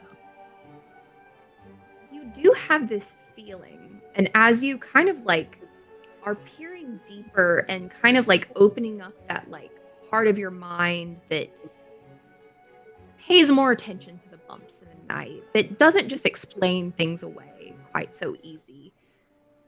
That confusion that you feel grows into this kind of like overwhelming unknowing. You are consumed by just how little you understand. And that sends a pang of fear through you. And I need you to make a sanity roll. Okay. A sanity roll. 100. Yes, D100. So sanity is a mechanic in Call of Cthulhu. It is a diminishing value. for the most part. Our players try to keep their sanity in the face of the unknown.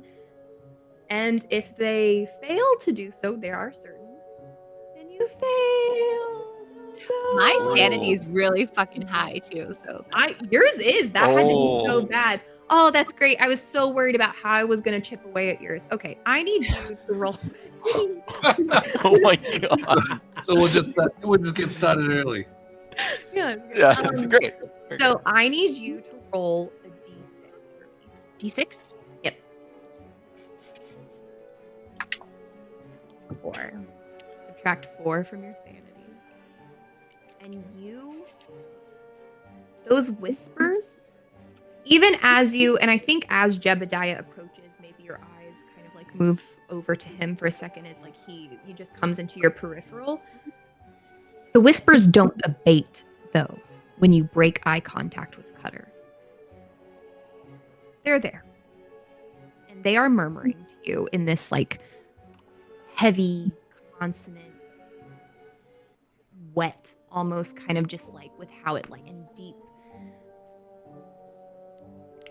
tones that you cannot unravel. And the fact that you cannot understand them just, it like itches the back of your neck. You're just like, the unknowing is getting to you. And that is what you're left with. The rest of you don't see. Do we notice? Yeah, you don't really see a change come under her. I mean, you notice that she's keeping more like a steady eye contact, that she's really focused in and looking really, possibly with a quizzical look on her face, like at this figure. But I would assume that as soon as like I kind of am overtaken and I'm confused and then I'm afraid, I would assume that I would really just try to look away. Sure. I think that I would look at Jebediah because he's the closest to him. And I think he's got his eyes closed or whatever. But that, no, okay. No reverence here. And then if I catch his eye, which I don't know if I would, I would try to maybe send like a look of like concern. You can clock all that.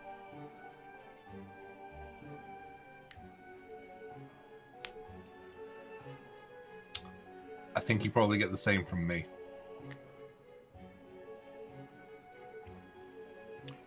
Well, I don't think there's much else we can learn here.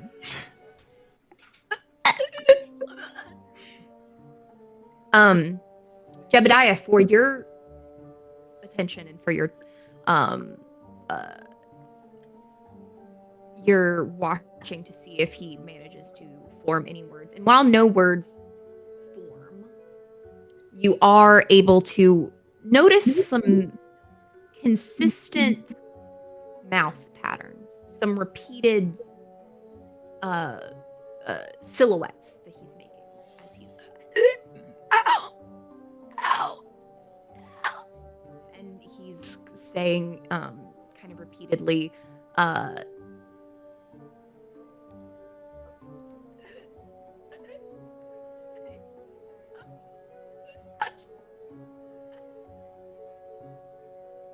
and he's I don't know if I was meant to hear something, but your mic wasn't picking it up.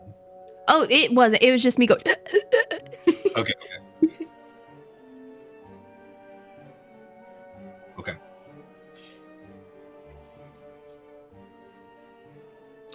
And Question. I think I'm gonna let you draw those conclusions. Oh. Nope, go on. Were you gonna do something there? No. Is there, and I'm assuming yes because I'm confused, but do I feel like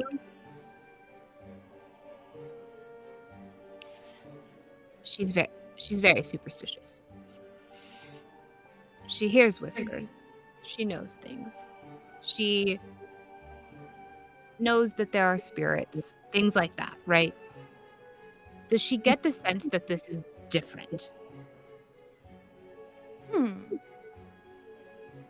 Or does she feel like she's just come face to face with things that she's just only heard whispers?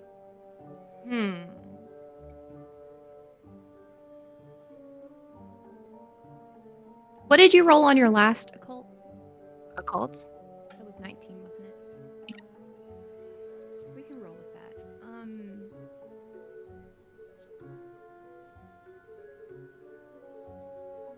I think that something about this feels different. Something about this feels not necessarily foreign or completely unfamiliar, but something about the effect, the persistence, Okay. the strength of this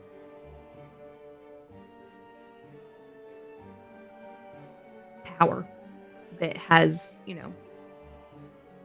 whatever has affected this individual. Something about that gives you pause. It feels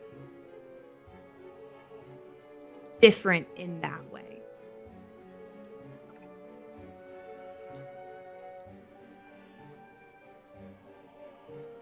And as you're all kind of drawing your separate conclusions and stuff, there comes a sudden knock at the door. Ms. Deggerlin, you in there? I sent some folks your way. Wasn't sure if they came by yet. And you recognize the sound of the sheriff, who has come to meet you here, as he had said. And Esther goes over and opens the door and lets Sheriff Marsh in. And welcome in. Oh yeah, they've been worried. Oh, he hasn't gotten any better. No, Sheriff. And she's into, she's crying again. Kind of going into it all.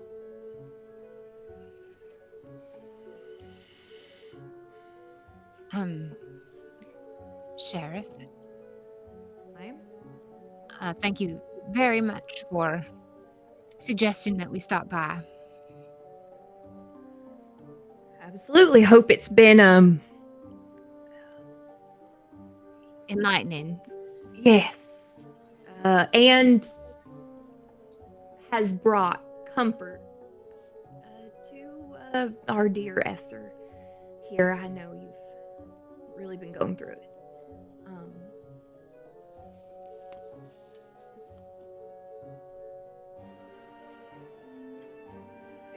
Are y'all ready to go up to the access tunnel, or Sure. you got some more business here? Yeah, Sheriff, I think, not sure if there's much else we can learn from Cutter here, but we wish him the best. Yeah. I wish him the best too. I hate the boys are laid up like this, and he goes over and kind of like gives him a pat on the chest.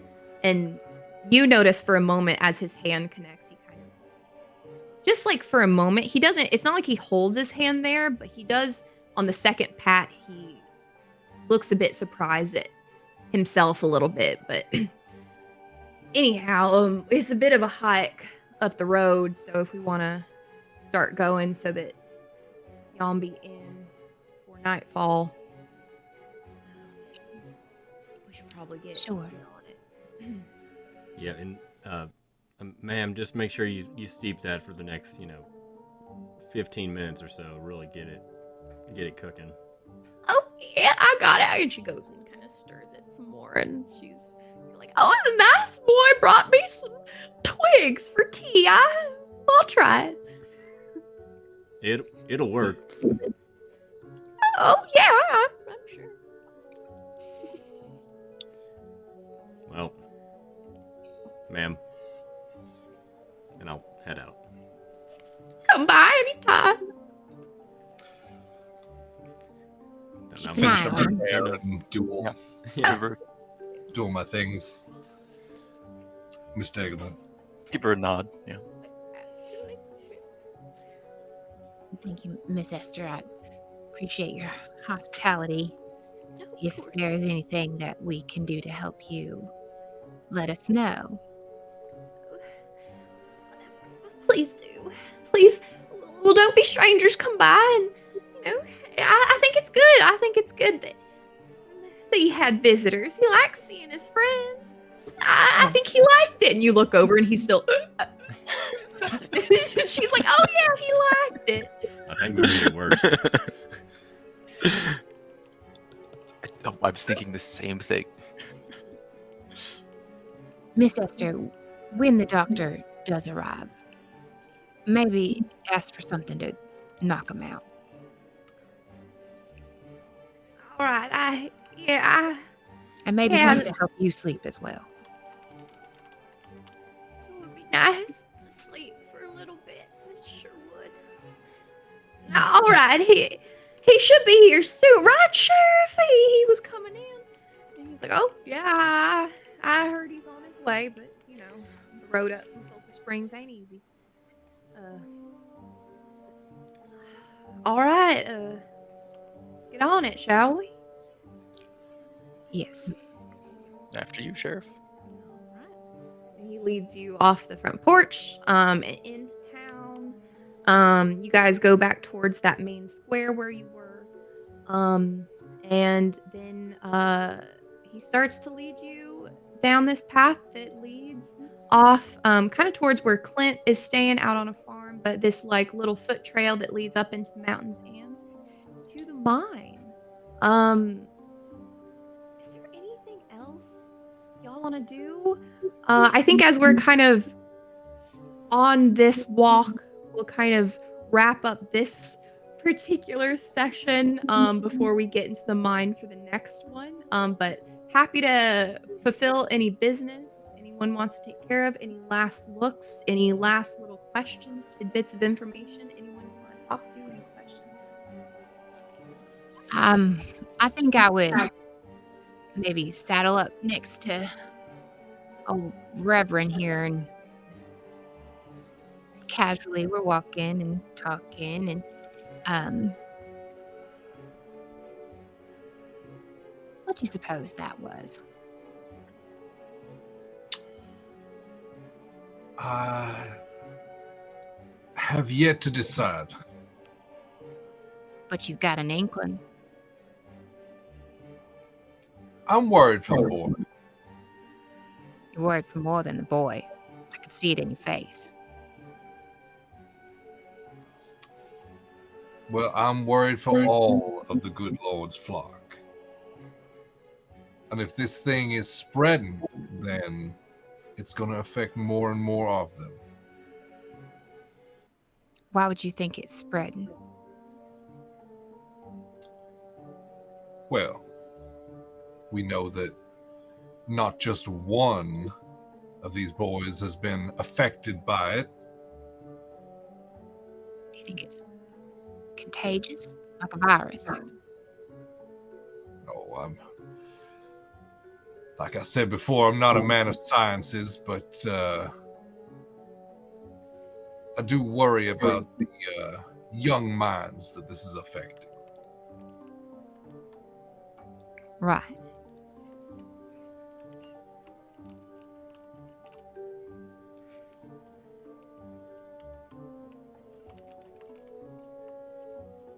Did you hear the whispers? The what now?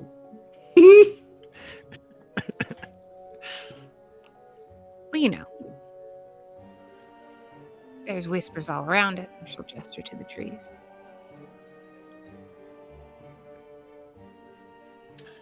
Miss Billy, I hope you're not inviting the devil into this place.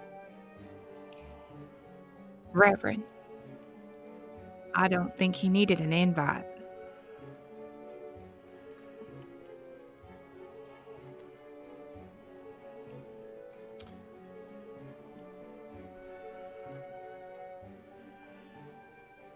Man tends to extend their invitations with their actions and thoughts rather than willingly inviting him in. Like heroic gestures to go save other people.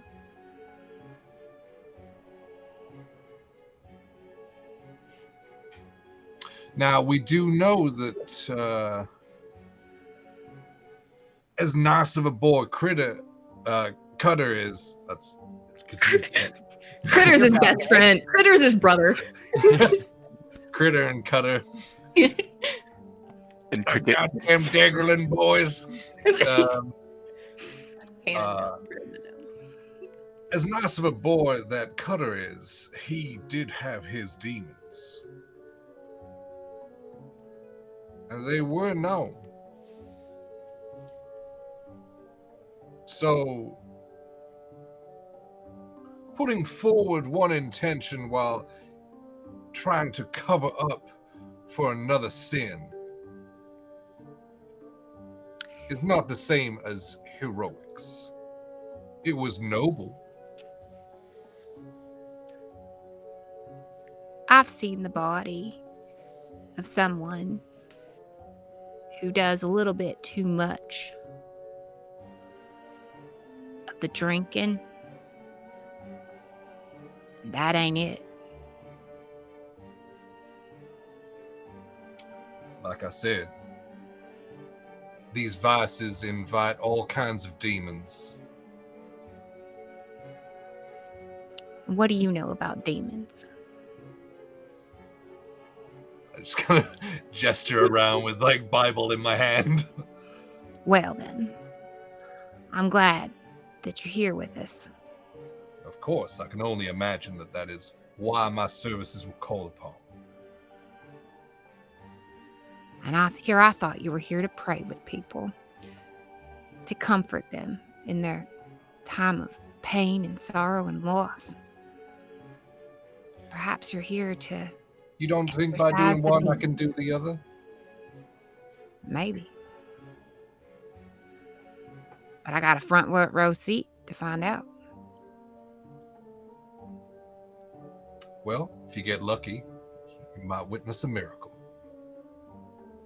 One can only hope. With that, you all walk down the dirt road into the enveloping arms of the shadows overhead, cast by the lush trees that now merge as you walk under the green canopy, now fully embraced by the forest on all sides. As you walk towards the mine within the hollow. And that is where we are going to end the first session.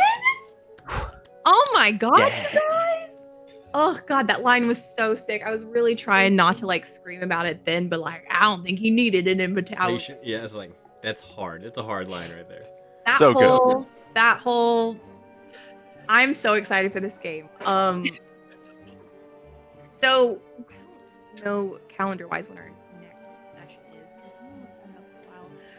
I get to be like, hey guys, it's giveaway time now. Yay! It's giveaway time. So the last few, enter the giveaway, exclamation point giveaway in the chat. To enter, you have to live in the US. You have to be here when we're going to call it, which is going to be in like 2 minutes. So get in there. Wait, put your microphone. Sorry, I couldn't hear you. Get in the giveaway. Enter exclamation point giveaway. Enter the giveaway. Please do that. But yeah, there's that, and then yeah, our next where we'll be playing again at some point in the future, and I'm really excited. But next week, next Wednesday, Eric, do you want to talk about your game real quick? Yeah, we'll have our first session of Die RPG next Wednesday, which I'm super excited about. I need to prep some things for it, but we'll figure it out. We'll wing it. It'll be a lot of fun, but definitely, I'm really excited to see both of these games kind of get off the ground because I think they're two totally different vibes, and I think they're going to be super, super fun. Absolutely. Really excited though. Right. December 13th will be our next session for session 2. So let's find out what lies down the road. What lies down the road. Fantastic. Let's give something away. Let's do it. You got it. You got it. Let's roll that beautiful bean footage. Roll that beautiful bean footage. Hannah! Oh my god! Oh, You did it! You entered last second and you did it! Hannah. Nice. That is so good. I'm so is glad you won, Hunter. Really? Well done. Oh, that's so good. how it rolls. Yeah, so go ahead and jump in the Discord. We'll throw up a link right there. Look at that. Jump in the Discord. Message me, Swole Initiative, in the Discord. DM me, and just say Valorhood. Yeah, say Valorhood. Oh, it's such a good bundle too. Oh, no. It really is. Yeah. And I'll get some shipping details off you and get your stuff to you. Hey, don't forget, we're all going to be at PAX like tomorrow. Oh my god. Yeah. I have to God, pack. pack. I haven't packed anything. Almost don't you everything leave that I a have bit to early? pack is set up here. Yep. I have so much Yeah. camera I do leave shit super to take. Yeah. Yeah. Yeah. That's what we'll all I be pack doing easy though. Just right now. throw it into a bag. Yeah. But yeah, if you come say hi at PAX to anybody, say Or hi to check out everybody. the stream, right? You're gonna be on the stream for your game, right, Jay? Yes. Pack Yeah. stream. Yeah. running games. We'll Can't be make it. we'll be streaming Oops More Himbos. If you're not at PAX, you can find it at twitch.tv/PAX3. Find it in the chat. The number 3. You can join in there. It's gonna be nuts. Especially from the characters that everyone's put together. They are ridiculous. Oh boy. But we've got Johnny Stanton from the NFL. We've got Jasmine Ballard, that bronze girl. Banana Chan from Banana Chan Games. Danny Quatch, my little bubs from Roll20. And Kyle Shire from Critical Role and Darrington Press, the designer of the soon-to-be multi-award winning, putting that out there, Well designed. game cool. of the soon-to-be year, putting it out there, Queen by Midnight. So yeah, and frequenter of In Front of the Camera, producer during all of the sideshows as well for Critical Role. Yeah, that So- little thing so called cool. Critical Role. Yeah. Amazing. Awesome. Yeah, I think that's it. That's the end. We're done. You don't have to go home. Go but home. You can't stay here on this Yeah. stream. We 'cause gotta it's raid gonna someone, end. right? We're gonna jump great. in with. Yeah, we could. We can raid into another Call of Cthulhu game if you want. That's go. so nice. Another one going. Ooh, Yeah. nice. Laugh, Love, Lindy. They're playing Call of Cthulhu. We'll spread the Cthulhu love. Cool. Yeah, we'll go ahead. Go there and drop our raid emojis. Yeah. Yeah. We have a new little Yes. Cthulhu dice emote thingy. Yeah, they'll love it. It's really That'd be cute. great. We do. There we go. Throw some raid emojis down. Let them know where you came from. We're going to be at PAX, so we will not be here Friday. We will not be here Monday, but we will be back for Die RPG Session 1 on Wednesday. Wednesday. So, yes, thank you for hanging out, everyone. Much love. See you at PAX, maybe. If not, see you next week.